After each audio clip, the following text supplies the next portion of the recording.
Hi everyone, welcome to my channel. आज का हमारा डिस्कशन है on the new Keynesian economics. So Keynesian tried to explain the involuntary unemployment. That's how the aggregate demand affected the output and employment.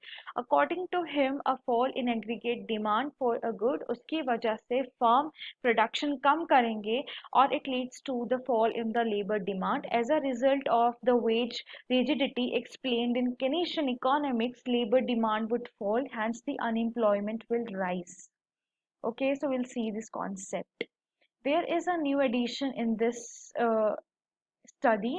Angie Mankiw and David Romer ने contribute किया है in the case of the involuntary unemployment. So they have come up with additional explanations for involuntary unemployment. So there are three types of new Keynesian models: sticky price model, efficiency wage models, insider outsider models. So we'll see.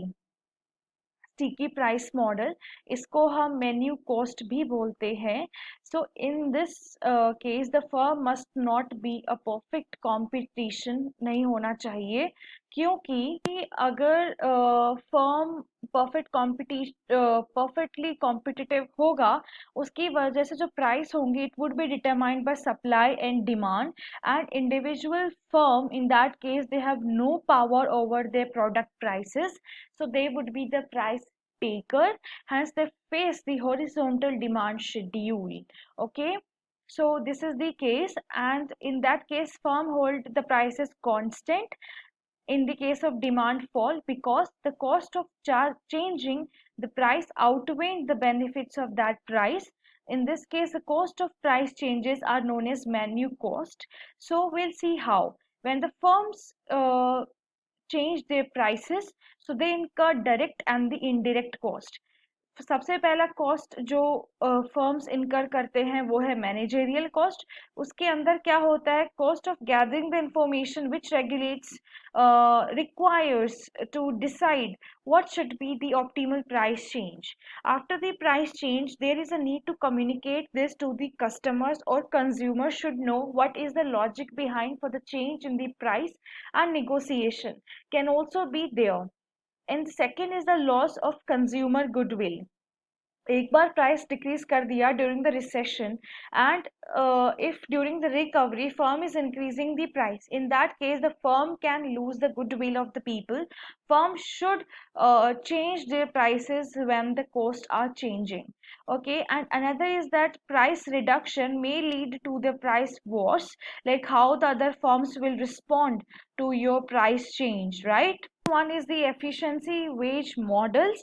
In this case, the efficiency of the worker or the labor productivity of the worker, it depends positively on the real wage that is paid to them. That is that जितना ज़्यादा real wage होगा उतना ही ज़्यादा workers more efficient होंगे, और they will put an extra effort, क्योंकि आप उनको मार्केट लेवल से ज़्यादा पैसा दे रहे हो तो वो उतना ही ज़्यादा काम करेंगे. And so that is why the firm set the real wage above the market clearing level, इसलिए unemployment होता है. Okay, and for that we have three models like gift exchange model.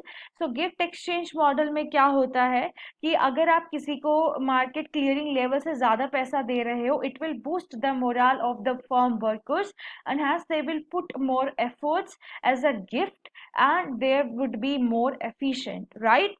Okay, and also we can say that if you're paying them the high wages, the workers reciprocate with higher efficiency. Another one is the turnover cost models. If you're paying them an above market wage, firms can they can reduce the quit rates. लोग फिर कम छोड़ के जाएंगे firms को, और जो इसकी वजह से अगर कम लोग छोड़ के जाएंगे तो उनका जो रिक्रूटिंग और जो ट्रेनिंग का जो कॉस्ट आता है वो भी कम हो जाएगा. And also they would develop a more experienced, and therefore उनका जो भी स्टाफ होगा वो ज़्यादा प्रोडक्टिव वर्कफोर्स होगा. Another is the workers incentive. तो जब आप if you are paying them a real wage which is above the market levels, तो आप क्या कर रहे हो, फर्म्स को you are giving an worker an opportunity और an incentive दे रहे हो आप कि आप प्लीज कहीं और ट्राई ना करें. इफ ही डस, अगर आप कहीं पे और कहीं पे ट्राई करते हैं and if you laugh on the job, if he does he may be fired. He knows that कि इतनी हाई वेजेस मिलना कहीं और जगह पे पॉसिबल नहीं है, इसीलिए वो क्या करेगा, वो उधर ही काम करेगा. He knows that high wages को इधर ही मिल रहा है, तो he would be giving his best shot possible. Okay, so this is the efficiency wage model. Another is the insider outsider models and the hysteresis, right? इसमें क्या होता है कि जो प्रेजेंट अनएम्प्लॉयमेंट है, it is strongly influenced by the past unemployment. इसको ही हम लोग अनएम्प्लॉयमेंट ट्रैप भी बोलते हैं, और ये कंडीशन को हिस्टीरियसिस बोलते हैं. इसमें क्या होता है कि variable will exhibit hysteresis if due to any shock that variable, in this case unemployment, it away from an initial value, but when that shock is over it shows no tendency to come back at an initial level. क्या होता है कि अगर एक बार unemployment से अगर unemployment start हो गया इकोनॉमी में बढ़ना, तो वो बढ़ता ही रहता है, वो कभी भी कम नहीं होता है. मतलब जो इनिशियल लेवल था उसके ऊपर अनएम्प्लॉयमेंट का जो वैल्यू है, जो रेट है, वो आ नहीं पाता है. इसी सिचुएशन को हम एक सिचुएशन को हिस्टेरिसिस भी बोलते हैं. एंड इसके काफ़ी एक्सप्लेनेशंस भी दिए गए हैं. One is the insider outsider model. Insiders में यूनियन मेंबर्स होते हैं जो कि अफेक्ट करते हैं रियल वेज बार्गेन को. आउटसाइडर्स होते हैं जिनको those who want jobs and they do not have the wage bargain. Recession की वजह से क्या होता है कि कुछ जो इनसाइडर्स होते हैं वो भी आउटसाइडर्स में कन्वर्ट हो जाते हैं, और जैसे सिचुएशन थोड़ा भी इम्प्रूव होता है, इनसाइडर्स क्या करते हैं, they try to, because they have a real wage bargain है, they have a power that they can bargain in the case of the real wage, so they'll try to push the real wage above the market clearing level. लेकिन वो इतना भी push नहीं करवाते because they want कि उनके जितने भी इनसाइडर्स हैं उन सबको काम मिल जाए. और लेकिन जो लोग आउटसाइडर्स हैं, और जो कुछ लोग जो इनसाइडर्स भी या जो आउटसाइडर्स बन गए हैं, वो अभी भी अनएम्प्लॉयड रहते हैं, इसीलिए अनएम्प्लॉयमेंट परसिस्ट करता रहता है. So this is the insider outsider model. So thank you so much.